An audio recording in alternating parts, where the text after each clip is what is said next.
Olá, bem-vindo à Universidade Novo Saber. Eu sou Mariana, eu vou ser a instrutora de vocês durante este curso de latim. Nós iniciaremos agora com o curso básico, módulo 1, onde vocês estarão tendo contato pela primeira vez com a língua latina. Nós vamos trabalhar alguns métodos durante esses módulos seguintes, mas neste especificamente a gente irá trabalhar com o método de Napoleão Mendes, onde é um método que engloba a língua latina juntamente com a língua portuguesa.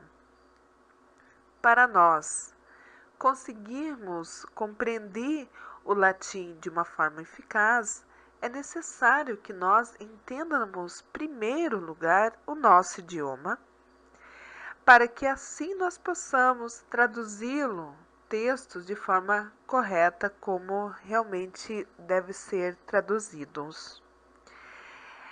O latim, ele é uma língua morta, como nós já sabemos, então ela é uma língua imutável.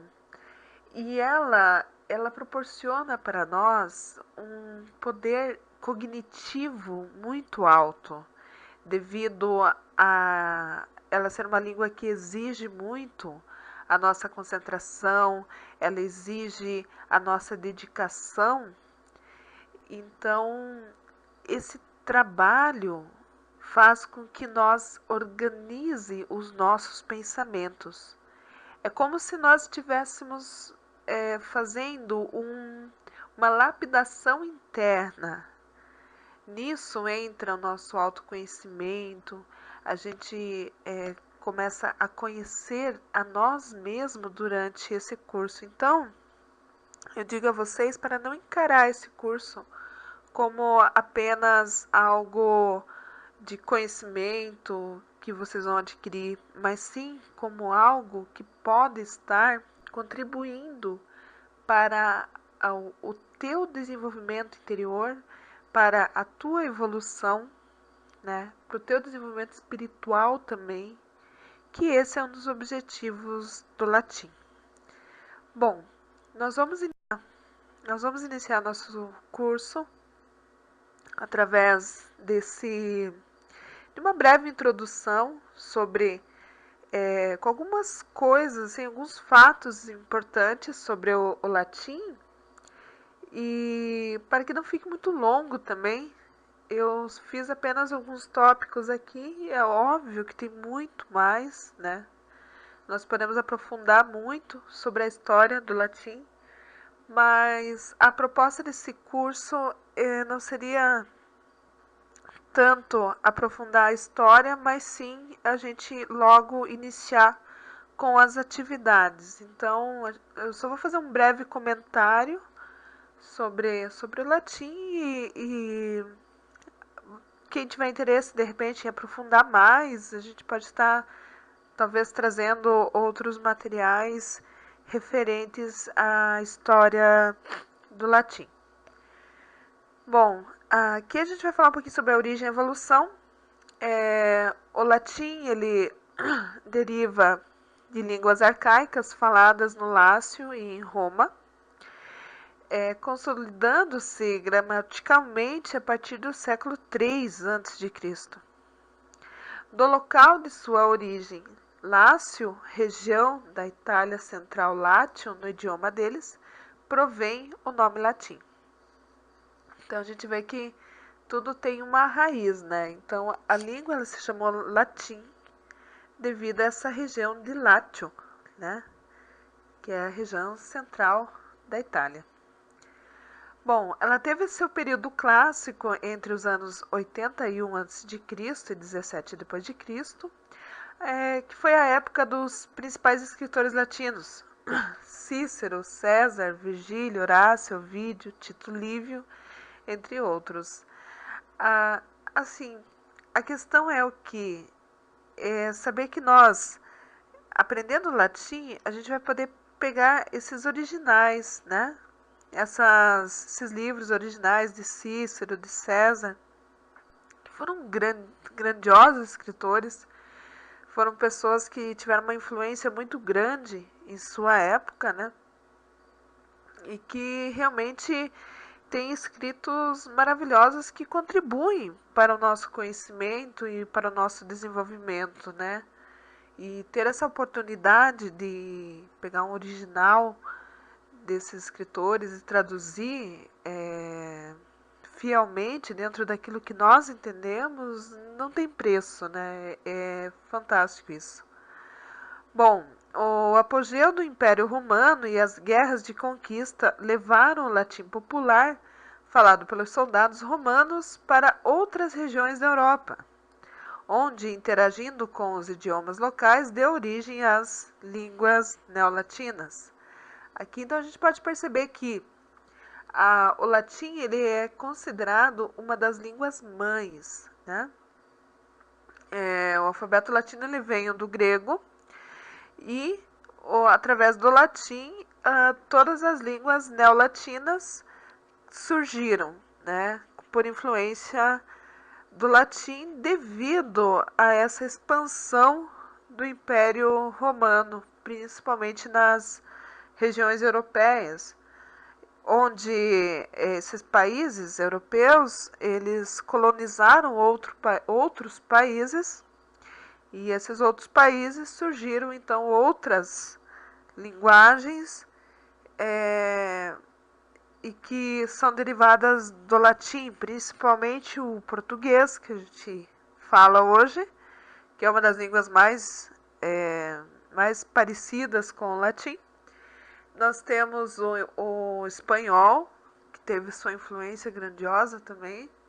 Nós temos o latim, o italiano, o alemão. O alemão, inclusive, ele tem muita semelhança, né, com o latim, se a gente for analisar. Então, são vários idiomas. E uma outra questão interessante também, o inglês também teve sua influência. O inglês na Britânia, principalmente nos templos, né? Os sacerdotes falavam latim, eles escreviam somente em latim. Então, tudo isso ajudou para que o latim servisse de influência em todas essas línguas que a gente utiliza ainda hoje, né? Bom, aqui vai falar mais um pouquinho aqui para frente. Como acontece em todo idioma, havia a língua gramaticalmente correta, a dos literatos, e a língua popular, falada pelo povo de pouca instrução e sem preocupação com a correção gramatical.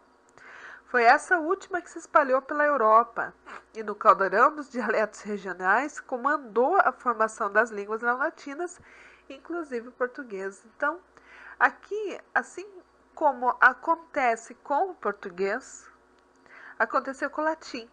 Porque você pode observar aqui, hoje, o nosso idioma português, que a gente fala coloquialmente, não tem praticamente quase nada a ver com o português correto, gramatical, né? Com aquela correção gramatical, tudo direitinho, né? Então, com o latim aconteceu a mesma coisa. E esses dialetos populares, ele se misturou com as línguas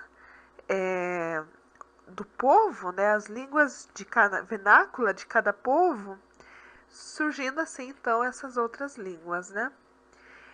O português foi o resultado da mistura do latim com o galego, principal língua falada na região do Condado Portucalense, que hoje corresponde à região de Portugal, e foi uma das línguas derivadas que mais demorou a se formar, sendo provavelmente este o último de ser o português tão semelhante ao latim. Então, o português foi a língua que mais demorou para se formar.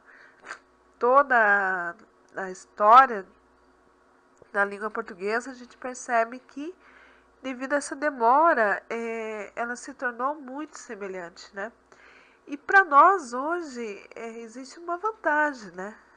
Nossa vantagem é que, por sermos brasileiros e falando português, a gente vai conseguir compreender o latim de uma maneira mais fácil do que uma pessoa que hoje, que, por exemplo, conheça só o inglês, né? Então, isso aqui também é um ponto interessante, né? Bom, o latim literário, ele continuou a ser adotado e utilizado durante muitos séculos pelos escritores cristãos, mesmo depois de não ser mais falado como linguagem corrente na sua região de origem. Por influência dos monges, o latim era utilizado também como idioma dos intelectuais, filósofos e cientistas que escreviam suas obras em latim, pela facilidade de serem lidos em qualquer parte da Europa. Somente a partir do século XVII, a literatura filosófica e científica passou a ser produzida em língua vernácula. Veja que interessante, né? Então, o latim, todo e qualquer material importante na época que era escrito em latim. Por quê? Pela fácil compreensão, né? Porque eles sabiam que escrevendo em latim, toda a região europeia ia conseguir entender aquilo que estava escrevendo, né? Então era uma língua, é como hoje nós podemos utilizar como analogia hoje o inglês, né? Por exemplo, se eu quero viajar para qualquer país do mundo, se eu souber inglês, já é meio caminho andado, né? Porque lá também tem muitas pessoas que vão conhecer o inglês, né? Isso se chama língua universal. E na época o latim era essa língua universal, né? Então ele tinha todo esse poder e toda essa influência. Bom, atualmente o latim é a língua oficial da Igreja Católica, utilizado na produção dos documentos oficiais do Vaticano, seja na Cúria Romana, seja nas entidades agregadas. Aqui eu quero fazer um parênteses. Não sei se vocês estão lembrados, mas no início desse vídeo eu falei que o latim é uma língua imutável, né? Então, aqui nós podemos observar uma questão. O latim, por ser uma língua morta, ele se tornou uma língua imutável, porque hoje não existe nenhum povo que fale latim como sua primeira língua, né? O latim está presente, sim, no nosso idioma, está presente no dia a dia, nas coisas que a gente fala, enfim. Mas ele não está presente em um povo específico, assim como acontece com o português, que tem as suas nações que falam português, né? E por esse motivo, ele não sofre alterações, então ele se tornou uma língua imutável, porque ninguém está preocupado em modificar a gramática de latim, né? E por esse motivo dele ser imutável é que a Igreja Católica até hoje ainda utiliza o latim para a produção dos seus documentos oficiais, porque eles sabem que daqui 400 anos as pessoas que tiverem acesso a esses documentos oficiais vão conseguir traduzir perfeitamente o que está escrito ali, justamente por ser uma língua imutável.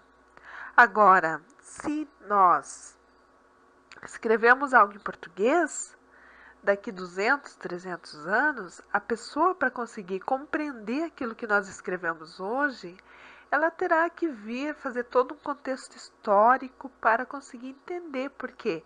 Porque expressões que nós utilizamos hoje, daqui a 200, 300 anos, podem ter mudado completamente, né?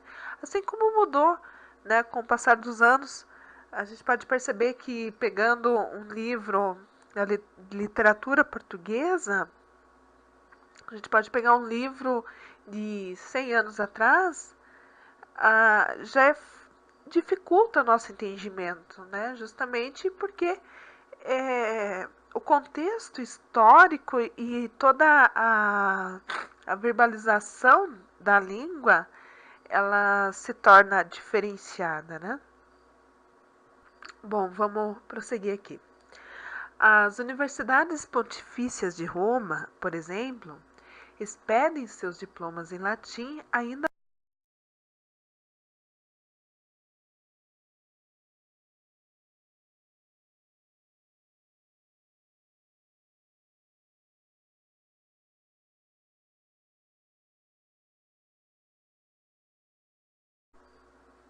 Bom, fora das instituições eclesiásticas, a língua latina continua a ser adotada na notação científica dos seres vivos, além de ter o uso esporádico no ambiente forense.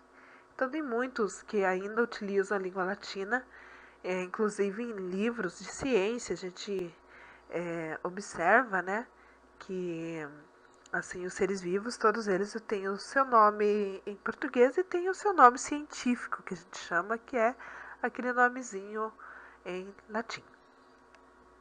Bom, chegamos ao fim dessa lição de origem e evolução do latim e nós vamos entrar agora em uma outra questão. Agora a gente vai começar a entender um pouquinho sobre a estrutura da língua, né, do latim. Bom, vamos iniciar com alguns estudos, mas os estudos de hoje eles serão feitos na língua portuguesa. A gente ainda não vai entrar nessa aula nos textos em latim, porque é necessário que nós tenhamos uma base inicial para a gente encarar algo mais lá na frente, né? Então, para compreendermos o latim, precisamos, em primeiro lugar, entender os casos latinos, os quais irão nos dar o perfeito entendimento da função de cada palavra dentro de uma oração, a qual é fundamental para conseguirmos traduzir do latim para o português ou vice-versa. Mas antes de compreender o caso latino, precisamos ter uma base perfeita de nossa língua vernácula. No caso português. Diante disso, decidimos utilizar esse primeiro módulo, o método de ensino de Napoleão Mendes de Almeida. Junto com essa aula, vocês devem ter aí com vocês um PDF. Eu fiz um breve resumo deste PDF aqui para mostrar para vocês, com alguns exemplos, mas lá no material ele está bem completo. Ele tem todas as questões, questionário, para que vocês possam estar fazendo. E uma questão que eu queria falar para vocês é que procurem responder esse questionário, né, do PDF, porque esse questionário ele vai servir de ajuda para que vocês possam estar gravando toda a lição. E não se deem por vencido enquanto vocês não conseguirem ler, né, esse material e fazer os questionários sem precisar consultar no texto. Essa é a dica. É você dar uma prova para você mesmo, né? Você lê o texto e vai fazer o questionário. Se você vê que não consegue responder o questionário sem olhar no texto, volta para o texto e lê de novo. Então, é esse jogo que a gente tem que fazer, que é uma maneira da gente estar cobrando da gente mesmo e aprendendo, né? Que é esse é o nosso foco maior, nosso objetivo maior é justamente isso, né? O aprendizado. Bom, nós vamos analisar aqui que, em primeiro lugar, dentro de uma frase, a gente pode encontrar 6 funções da palavra. Ela pode ser o sujeito, ela pode ser um apelo, um adjunto, um objeto indireto, objeto direto, adjunto verbial ou adnominal. Então, nós vamos agora conhecer cada um deles e já iremos relacionar eles com um caso latino, né? Então, dentro da língua latina, nós temos esses 6 casos que eu vou estar apresentando aqui para vocês. E esses casos, eles representam uma função da palavra em português. Então, assim, existem 6 casos latinos, os quais indicam a função da palavra dentro de cada oração. O nominativo, que é o sujeito da oração. O vocativo, que indica apelo. O genitivo, adjunto adnominal restritivo, com a preposição de. O dativo, que é objeto indireto, com a preposição a ou para. O ablativo, que é o adjunto adverbial em geral, com a preposição por. E o acusativo, que é objeto direto, com a preposição, quer dizer, sem preposição, desculpa. Então, a gente vai começar agora a adentrar no caso nominativo, né? É muito simples a gente conseguir identificar o nominativo de uma palavra. O nominativo ele é o sujeito. Então, a gente vai ver que é muito fácil, muito simples mesmo, ó. O nominativo indica o sujeito de uma oração. O sujeito é quem executa a ação do verbo. É quem escreve, é quem desenha, quem pinta, quem anda, quem quebra, quem olha, quem abre, quem fecha, quem pratica as ações diversas. Ação de escrever, ação de desenhar, ação de pintar, as ações expressas por palavras que se denominam verbos. Então, tudo que for de ação, ele é o sujeito da oração. Então, em primeiro lugar, você vai pegar uma frase e tu vai identificar o verbo. Identificando o verbo, tu já saberá se é verbo de ligação ou se é verbo de ação. Se é verbo de ação, é sinal que existe um sujeito, porque toda ação alguém fez. Não é verdade? Então, existe o sujeito e é esse sujeito que a gente tem que descobrir. Aqui tem alguns exemplos. Pedro caminhou pela rua. Nós faremos a pergunta: quem caminhou pela rua? Daí tu responde: Pedro. Nós temos o sujeito, ele pode ser oculto também. Peguei uma xícara. Quem pegou a xícara?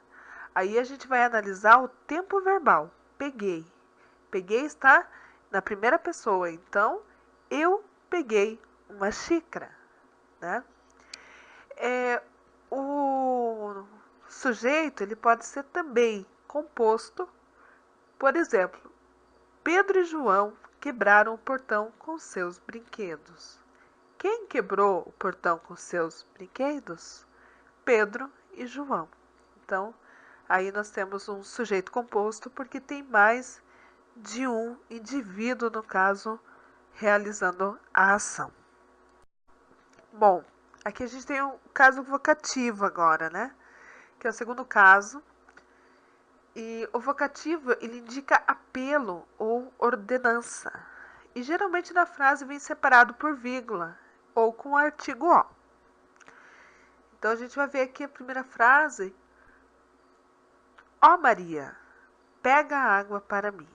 Então eu estou pedindo, estou falando para ela pegar uma água. Então eu estou pedindo, estou ordenando, né? Então quando ele tiver essa amostra de ordenância na frase, é sinal que é um vocativo e ele vai vir acompanhado por vírgula, sempre. Então, o vocativo pode estar tanto no início, quanto no meio ou no final da frase. Então, não há uma regra do vocativo. Ele pode estar nesses 3 casos. A gente vai ver ali os 3 exemplos para ficar um pouco mais fácil. Nessa frase ali é assim, ó. Marcos estuda a lição. Então, eu estou chamando Marcos, estuda a lição. Estou chamando o Marcos para estudar a lição. No meio, né, eu posso falar também, estude, Marcos, a lição. Então, eu estou também ordenando a ele, mas eu coloquei o nome dele no meio. E eu posso colocar o nome dele no final. Estuda a lição, Marcos. Né? Então, é tudo essa questão de como se expressar. Né? Então, aqui você tem esses 3 métodos, meios para expressar uma mesma coisa dentro de um mesmo caso, né? Ele não vai modificar o caso devido a ordem, né? A gente vai pular para o genitivo, que é o terceiro caso, né? E esse genitivo ele é muito utilizado no latim, então é importante que vocês também prestem muita atenção e venham a decorar sobre realmente saber o que significa um genitivo na frase, né? Então, o genitivo ele indica o adjunto adnominal restritivo da frase, o qual vem acompanhado com a preposição de. Por exemplo, a casa é da Maria. Eu estou restringindo a posse da casa, porque eu estou dizendo que a casa não é de João e não é de Pedro, mas a casa é de Maria. Então, ali tem a preposição da, né? Casa da Maria. Então, nós podemos dizer que é um adjunto adnominal restritivo. Ali embaixo, nós temos outro exemplo. O barco do marinheiro é de madeira. Então, aqui eu também estou restringindo a posse do barco. Então, ele se torna um adjunto adnominal. E nós temos o terceiro exemplo, a chave da porta, né? Então, várias coisas que a gente pode estar utilizando como exemplo, nesse caso genitivo, porque tudo que indica dono de alguma coisa é sinal que tem um genitivo. Por exemplo, a caneta é da minha vizinha, né? Então, tem muitas coisas que é utilizado isso aqui. Agora a gente vai pular para o dativo, porque o dativo ele também é um pouco mais complexo. Até agora eu acredito que foi tranquilo, tenha sido fácil o entendimento. E esse caso dativo aqui também ele é bem interessante, né? Na apostila que vocês têm, ele vai ficar um pouco longo, né? Esse estudo do dativo, mas ele é importante para que vocês possam estar aprendendo, né? Aprofundando esse conhecimento, né? E aqui a gente vai dar só uma palhinha mesmo, né? Rapidinho. Bom, o dativo é o caso correspondente ao objeto indireto da frase.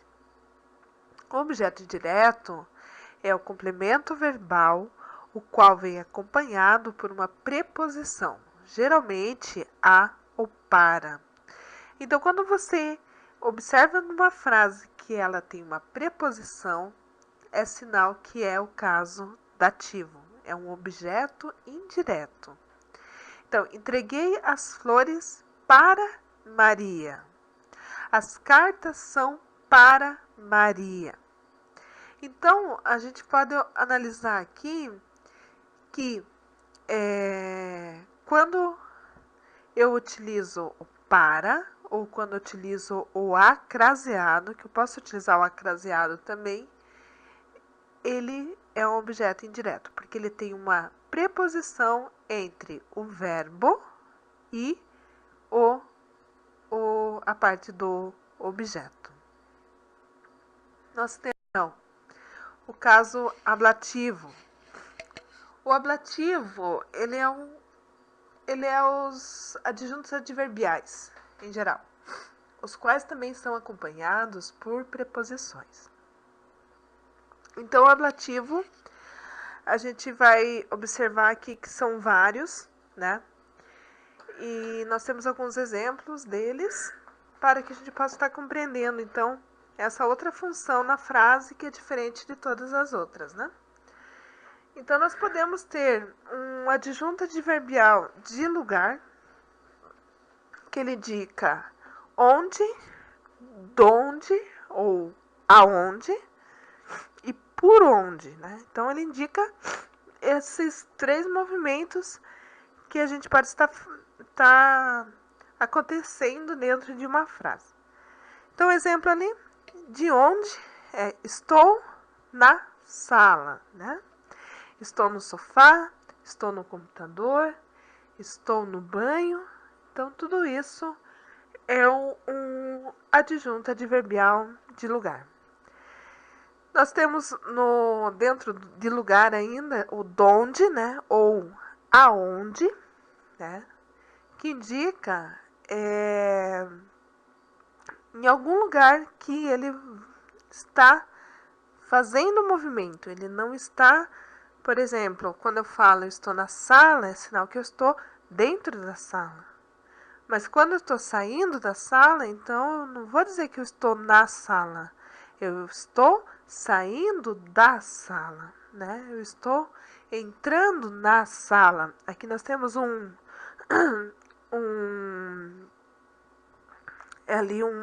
um outro exemplo, ó.